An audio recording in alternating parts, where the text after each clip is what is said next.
अपना उत्तराखंड में आप सभी का बहुत स्वागत है और मैं हूं आपके साथ में अमनदीप। खबरों की शुरुआत करेंगे। जम्मू कश्मीर विधानसभा चुनाव के लिए कांग्रेस और नेशनल कॉन्फ्रेंस के बीच में गठबंधन पर सीएम पुष्कर सिंह धामी ने बड़ा हमला बोला। सीएम धामी ने राहुल गांधी से 10 सवाल पूछे। आतंकवाद, अलगाववाद को लेकर सवाल पूछे हैं और कश्मीर में नेशनल कॉन्फ्रेंस के साथ में कांग्रेस के गठबंधन पर बड़े सवाल खड़े किए।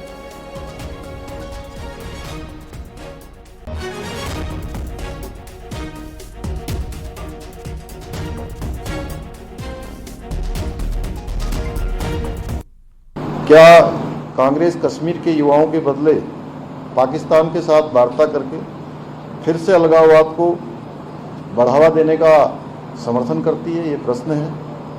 क्या कांग्रेस पार्टी राहुल गांधी पाकिस्तान के साथ फिर से व्यापार शुरू करने के नेशनल कॉन्फ्रेंस के निर्णय से फिर से बॉर्डर पार से आतंकवाद और इकोसिस्टम का पोषण करने का भी क्या समर्थन करते हैं? क्या कांग्रेस आतंकवाद और पत्थरबाजी की घटनाओं में जिनके परिवार के लोग शामिल रहे हैं उनको सरकारी नौकरियों में फिर से बहाल करके आतंकवाद, दहशतगर्दी और बंद के दौर को फिर से वहां पर लाने का समर्थन करते हैं? जम्मू कश्मीर में होने जा रहे विधानसभा चुनाव में कांग्रेस और नेशनल कॉन्फ्रेंस के बीच में गठबंधन को लेकर उत्तराखंड के सीएम धामी और यूपी के सीएम योगी ने एक साथ बड़ा हमला बोला। दोनों सीएम के निशाने पर है राहुल गांधी और चुनाव है तो जम्मू कश्मीर में लेकिन असहजता उत्तराखंड में देखी जा रही है और साथ ही कांग्रेस पार्टी में खलबलाहट भी मची हुई है। रिपोर्ट आपको दिखाते हैं इसी से जुड़ी हुई।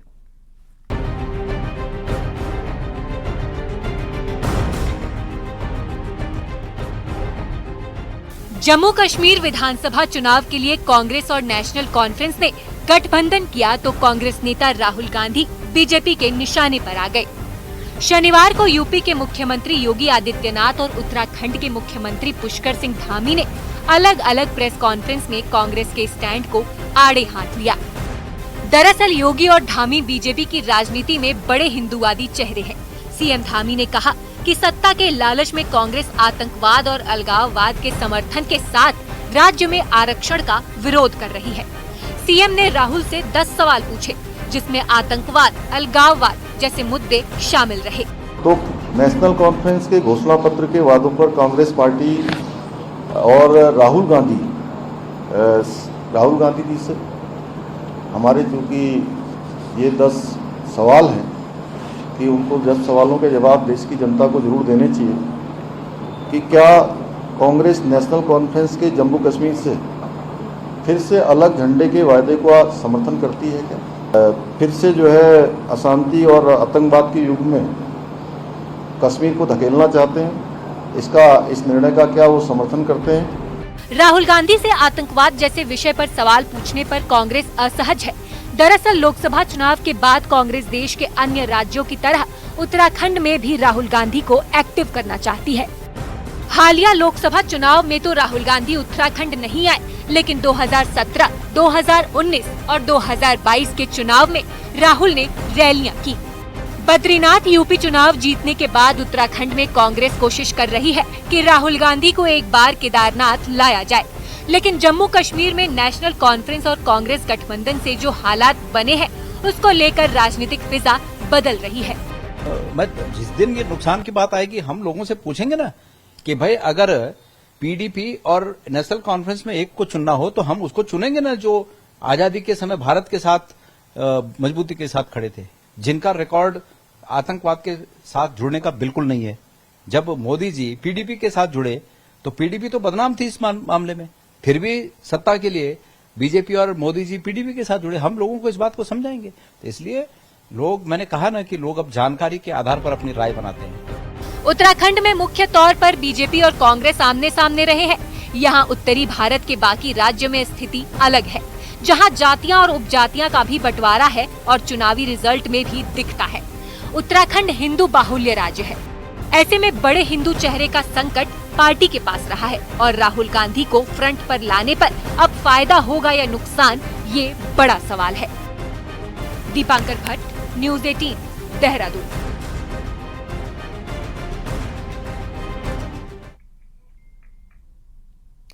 और अब बात करेंगे पहाड़ के लिए नासूर बन चुके लैंडस्लाइड की। तो चमोली में बद्रीनाथ हाईवे एक बार फिर से बंद हो गया है और यहां पर सैलंग के पास में पहाड़ी से भारी भूस्खलन हुआ है। बड़े बड़े बोल्डर हाईवे पर आ गए हैं और सड़क पूरी तरह से बंद हो गई है, जिसकी वजह से नेशनल हाईवे पर हेमकुंड और साथ ही बद्रीनाथ धाम जाने वाले यात्री फंसे हुए हैं और हाईवे के दोनों तरफ लंबा जाम लगा हुआ है। हालांकि प्रशासन की टीम सड़क को खोलने में जुटी हुई है, लेकिन पहाड़ी से आए बड़े बोल्डर्स को हटाने में वक्त लग सकता है। मानसून में बद्रीनाथ हाईवे बार बार लैंडस्लाइड होने से बंद हो रहा है।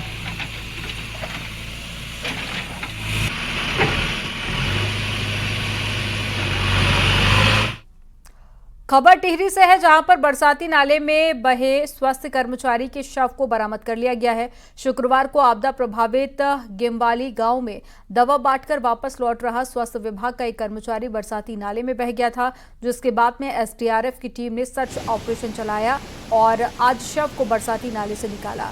गेमवाली में आपदा प्रभावित लोगों के स्वास्थ्य जांच के लिए शुक्रवार को 6 सदस्यीय स्वास्थ्य विभाग की टीम वापस लौट गई थी और तभी गेमवाल गदेरे पर लकड़ी के पुल पर पैर फिसलने से कर्मचारी उफनते गदेरे में बह गया था।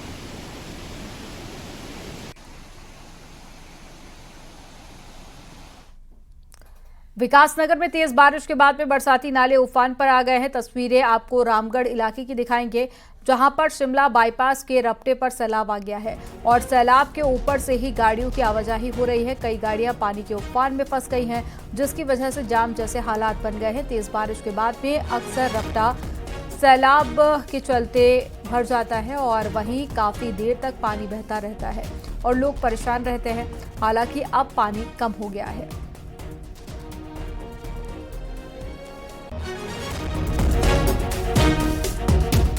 चमोली के गोपेश्वर जिला अस्पताल पर लापरवाही का आरोप लगा है। दरअसल जोशीमठ के पोखनी गांव की एक महिला इलाज के लिए अस्पताल पहुंची, जहां पर डॉक्टर्स ने महिला को बताया कि उसकी बच्चेदानी में प्रॉब्लम है, जिसका ऑपरेशन जरूरी है। इसके बाद में 24 अगस्त को डॉक्टरों ने ऑपरेशन शुरू कर दिया और परिजनों का आरोप है कि डॉक्टर ने आधा ऑपरेशन करने के बाद में महिला को रेफर कर दिया, जिसके बाद परिजनों ने राज्यसभा सांसद महेंद्र भट्ट से मुलाकात की, जिसके बाद में महेंद्र भट्ट ने महिला को हेलीकॉप्टर से देहरादून के लिए भेजा।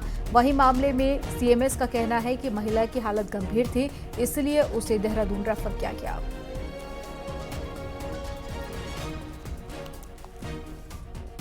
इनका बच्चेदानी का ऑप्शन होगा और मैं कर लूंगा ऑप्शन, क्योंकि वो छुट्टी चले गई बीच में, फिर उनका मैं कर लूंगा। आजकल उनका हो जाएगा। फिर आज देखकर नतीजा ये निकला। उनको ये बताया गया मेरे बस का नहीं, डॉक्टर चीड़-फाड़ कर, उसके बाद मेरे बस का नहीं, फिर डॉक्टर चाहिए कि पेशेंट था, इसमें रसोली थी पेट में, यूट्रस के पास, बच्चेदानी के पास, जिसमें जब खोला गया तब दिखाई गया कि उसमें बहुत ज्यादा वास्कुलर मतलब ब्लड बहुत ज्यादा सप्लाई हो रही है उसके अंदर। तो अगर उसको यहाँ पर छेड़ते तो ब्लीडिंग हो जाती, जिससे कि मतलब केस खराब हो सकता था। तो इसी वजह से उसको वहाँ पे एम्स के लिए रेफर किया गया। हरिद्वार में भीमानंद आश्रम के अध्यक्ष स्वामी अच्युतानंद तीर्थ का जन्मदिन धूमधाम के साथ में मनाया गया। भूमानंद अस्पताल परिसर में आयोजित कार्यक्रम में केरल के राज्यपाल आरिफ मोहम्मद खान मुख्य अतिथि के तौर पर पहुंचे। वहीं उत्तराखंड के कैबिनेट मंत्री सुबोध उनियाल, लोकसभा सांसद मनोज तिवारी और साथ ही प्रसार भारती के चेयरमैन नवनीत सहगल ने भी कार्यक्रम में शिरकत की। इस मौके पर भूमानंद हॉस्पिटल में शुरू की गई नई सेवाओं का उद्घाटन भी किया गया। केरल के राज्यपाल आरिफ मोहम्मद खान ने कहा कि वे अक्सर साधु संतों से आशीर्वाद लेने हरिद्वार आते रहते हैं। आता हूँ, यहाँ आना हमेशा आनंददायक है। यहाँ बहुत अच्छा लगता है आके, और यहाँ पे सिर्फ अच्छा नहीं लगता, संतों के आशीर्वाद प्राप्त होते हैं, तो बहुत अच्छा लगता है। हरिद्वार में भूमानंद तीर्थ अस्पताल की स्थापना है पहले से। आज वो उसका एक ओपीडी ब्लॉक का उद्घाटन हो रहा है। स्वामी अच्युतानंद तीर्थ जी ने ये एक धर्मार्थ चिकित्सालय की यहाँ शुरुआत की हुई है और ये धीरे धीरे बढ़ता हुआ 500 बेड का अस्पताल हो गया है। हमारे वो गुरुजी हैं, मुझे ऐसे ही बहुत गर्व है, लेकिन मैं तो प्रार्थना करूंगा ईश्वर से कि गुरुजी को और भी लंबी आयु दे, ताकि इनके हाथ से ऐसे ऐसे लोक कल्याण के कार्य होते रहें। पिथौरागढ़ में आदि कैलाश के लिए भविष्य की योजनाओं पर काम शुरू हो गया है। प्रधानमंत्री मोदी के आने के बाद में यहां पर पर्यटकों की संख्या बढ़ी है और आदि कैलाश ओम पर्वत की यात्रा के लिए अब गुंजी में कुमाऊं मंडल विकास निगम हाईटेक ग्लास होम हट्स की योजना है। KMVN ने इसके लिए शासन को 2 करोड़ 80 लाख का प्रस्ताव भेजा है। वहीं धारचूला से गुंजी तक कोई भी पेट्रोल पंप नहीं है। पेट्रोल पंप के लिए 20 नाली जमीन भी मिल गई है और जल्द ही यहां पर पेट्रोल पंप खोलने की प्लानिंग है। आपको बता दें कि आदि कैलाश ओम पर्वत का गुंजी केंद्र है और यहीं से KMVN यात्रियों को अलग अलग जगहों पर भेजता है, लेकिन सुविधाओं के अभाव में KMVN को दिक्कतों का भी सामना करना पड़ता है। लिहाजा अब दिक्कतों को दूर किया जा रहा है। ये गुंजी में हम पेट्रोल पंप स्थापित करने के लिए हमने शासन को रिक्वेस्ट भेजा था, जिसमें हमें भूमि आवंटित हो गई है 20 नाली की। और धारचूला के बाद अब जो पेट्रोल पंप होगा गुंजी में वो KMVN का होगा बनने के बाद। और गुंजी में ग्लास डोम हट्स का प्रस्ताव हमने शासन को भेजा है, जिसकी स्वीकृति जल्दी ही हमें मिलने वाली है। अल्मोड़ा के दनिया में डिग्री कॉलेज बनने से लोगों को बड़ी राहत मिली है, लेकिन छोटे छोटे कमरों में 500 स्टूडेंट्स की पढ़ाई चुनौती बन गई है। क्या है ये पूरा मामला, रिपोर्ट में आपको दिखाते हैं। दनिया में 2021 से डिग्री कॉलेज इंटर कॉलेज की आवासीय बिल्डिंग में चल रहा है, क्योंकि डिग्री कॉलेज की बिल्डिंग 2 साल से बन रही है, जिसे सितंबर में बनकर तैयार होना था, लेकिन वो आज तक तैयार नहीं हो पाई, जिसकी वजह से डिग्री कॉलेज के बच्चों को पढ़ने में भारी दिक्कतों का सामना करना पड़ रहा है। महाविद्यालय जो है राजकीय इंटर कॉलेज के आवासीय परिसर में चल रहा है। यहाँ पर हमारे पास अप्रॉक्सीमेटली 500 से अधिक छात्र हो चुके हैं और इस व्यवस्था में अभी हम बच्चों को यहाँ पर व्यवस्थित कर रहे हैं। और कुछ हमारे पास वैकल्पिक व्यवस्था भी होती हैं, जैसे कभी हम एग्जामिनेशन है या कोई प्रोग्राम देते हैं तो हम GIC के का हॉल ले लेते हैं या उनके कमरे हमको उपलब्ध करा दिए जाते हैं। डिग्री कॉलेज के बच्चे खुले आसमान के नीचे पढ़ने को मजबूर हैं, क्योंकि बच्चों की संख्या ज्यादा है और जिस बिल्डिंग में कॉलेज चल रहा है वहाँ जगह कम है। डिग्री कॉलेज में इस समय 500 स्टूडेंट्स हैं। अगर हमारे पास हमारी बिल्डिंग होती तो उसमें ज़्यादा पढ़ने में हो रहता, क्योंकि यहाँ पे बारिश से प्रॉब्लम होती है बच्चों को आने में भी, और अगर अपने रूम्स होते तो बच्चों को उतनी वो नहीं होती, जगह भी होती और प्रोग्राम्स के लिए भी, तो अपनी बिल्डिंग होती तो ज़्यादा बेटर रहता। अभी हम इंटर कॉलेज की सरकारी बिल्डिंग में पढ़ रहे हैं और यहाँ कमरे छोटे होने के कारण जिस दिन बच्चे ज़्यादा होते हैं तो बैठने की दिक्कत होती है। अगर हमारा कॉलेज जल्दी बन जाता है तो हमारी ये समस्या भी दूर हो जाएगी। और जिस दिन यहाँ बच्चे ज़्यादा आते हैं तो हमें नीचे ग्राउंड में बैठना पड़ता है। सर्दियों में तो हम लोग बैठ लेते हैं, लेकिन जब गर्मियों के टाइम पर धूप ज़्यादा होती है तो हम यहाँ ग्राउंड में नहीं बैठ पाते। डिग्री कॉलेज की बिल्डिंग 2 सालों से निर्माणाधीन है, जिसकी वजह से बच्चों को परेशानियों का सामना करना पड़ रहा है और निर्माण एजेंसी की लापरवाही बच्चों पर भारी पड़ रही है। न्यूज़ 18 के लिए अल्मोड़ा से किशन जोशी की रिपोर्ट।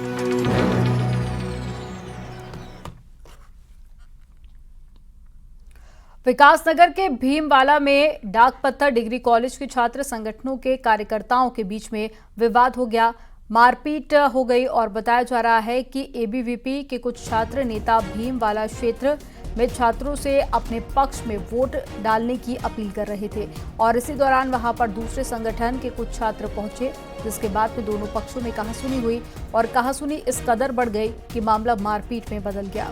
वहीं मारपीट में ABVP की एक छात्रा और छात्र को चोटें आई हैं। पुलिस मामले की तफ्तीश कर रही है।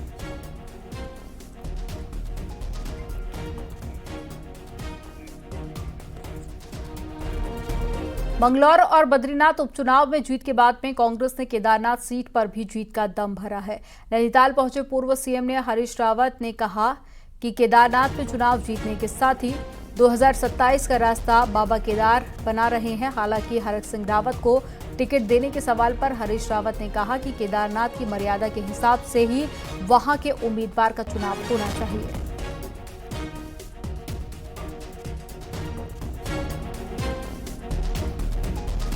केदारनाथ हम निश्चित तौर पर जीत रहे हैं।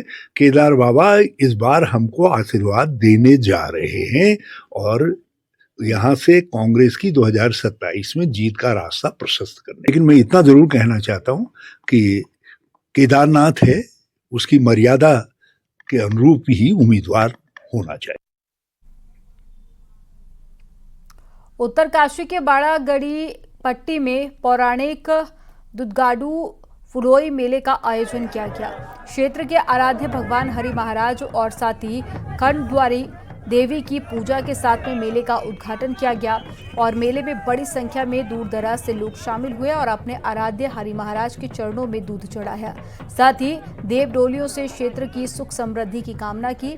वहीं ग्रामीणों का कहना है कि हरि महाराज क्षेत्र के प्रसिद्ध देवता हैं। जब कभी भी जनपद में सूखा पड़ता है तो लोग भगवान हरि महाराज की पूजा अर्चना करते हैं और उनके बाद में बारिश होती है।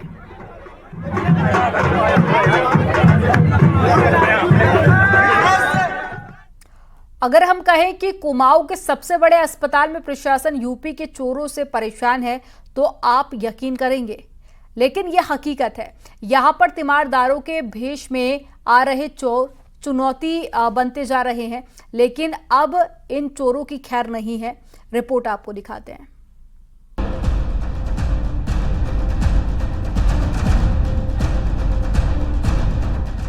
कुमाऊं का सबसे बड़ा अस्पताल सुशीला तिवारी हमेशा इस भीड़ से पटा रहता है और यही भीड़ अस्पताल के लिए चुनौती बन चुकी है।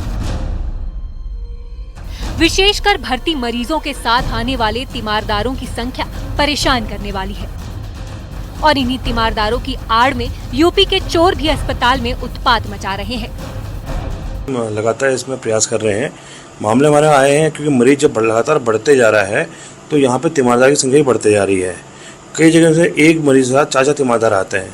हमारे सुरक्षा गार्ड लगातार उनको जो है रिक्वेस्ट भी करते हैं और उनसे कहते भी कि आप बाहर जाइए और यहाँ पे मत रहिए अनावश्यक, लेकिन फिर भी जो है तादाद बढ़ते जा रही है। उसका फ़ायदा कुछ अराजक तत्व आते हैं अस्पताल में, जो चोरी चकारी करके चले जाते हैं। दरअसल सुशीला तिवारी न केवल कुमाऊं का सबसे बड़ा अस्पताल है, बल्कि यूपी की सीमा से नजदीक होने के कारण बहेड़ी, रामपुर, स्वार, मुरादाबाद और पीलीभीत के मरीज भी यहाँ इलाज को पहुँचते हैं। मेडिकल कॉलेज के प्रिंसिपल भी मान रहे हैं कि हॉस्पिटल में आने वाली भीड़ बड़ी चुनौती है। Crowd management is a very important thing. अस्पताल में करीबन ओपीडी 2500 से 3000 की पर डे ओपीडी है। करीबन 750 से 800 इंटू एडमिशन रहते हैं। उसमें जो उनके अटेंडेंट्स हैं उन पर हमारा कोई नियंत्रण नहीं है। पास सिस्टम भी करा गया, बहुत सक्सेसफुल नहीं रहा, फिर से उसको करेंगे और उसको स्ट्रिक्टली इन्फोर्स करना होगा। बिकॉज क्राउड मैनेजमेंट हो जाएगा, भीड़ कम होगी वह तो उसको हमको जरूर, बिकॉज इन्हीं में से कोई आदमी कभी गड़बड़ कर सकता है। दरअसल सुशीला तिवारी अस्पताल में अभी तक पास सिस्टम को मजबूती से लागू नहीं किया गया है, जिसकी वजह से आए दिन चोरी की वारदातें हो रही हैं। चोर बीमारों का निजी सामान जैसे मोबाइल, पैसे तो चुरा ही रहे हैं, साथ ही अस्पताल के वॉशरूम में लगी टोटियां भी गायब कर रहे हैं। कुछ साल पहले तो चोर वार्ड में लगे फायर सेंसर तक उड़ा ले गए। ज्यादातर घटनाओं में चोरों का संबंध उत्तर प्रदेश से है, जो तीमारदार बनकर रात के समय चोरी की वारदातों को अंजाम देते हैं। हल्द्वानी से न्यूज़ 18 के लिए शैलेंद्र नेगी की रिपोर्ट। पूर्व क्रिकेटर मनोज प्रभाकर पर हल्द्वानी में धोखाधड़ी का मुकदमा दर्ज हुआ है। यही नहीं, उनके बेटे का नाम भी एफआईआर में शामिल है। प्रभाकर पर मुकदमा एक व्यापारी की तरफ से दर्ज कराया गया है, जो प्रभाकर की कंपनी की तरफ से बनाए जा रहे प्रोडक्ट्स के डिस्ट्रीब्यूटर थे। व्यापारी ने प्रभाकर और उनके बेटे पर आरोप लगाया है। उन्होंने इस साल 2017 में बिना बताए ही अपनी कंपनी बंद कर दी थी, जिसके चलते एक तो उनका बाजार में उधार का अमाउंट फंस गया, दूसरी तरफ लाखों का माल भी उनके गोदाम में डंप पड़ा हुआ है, जिसकी कोई पेमेंट मनोज प्रभाकर की कंपनी नहीं कर रही है।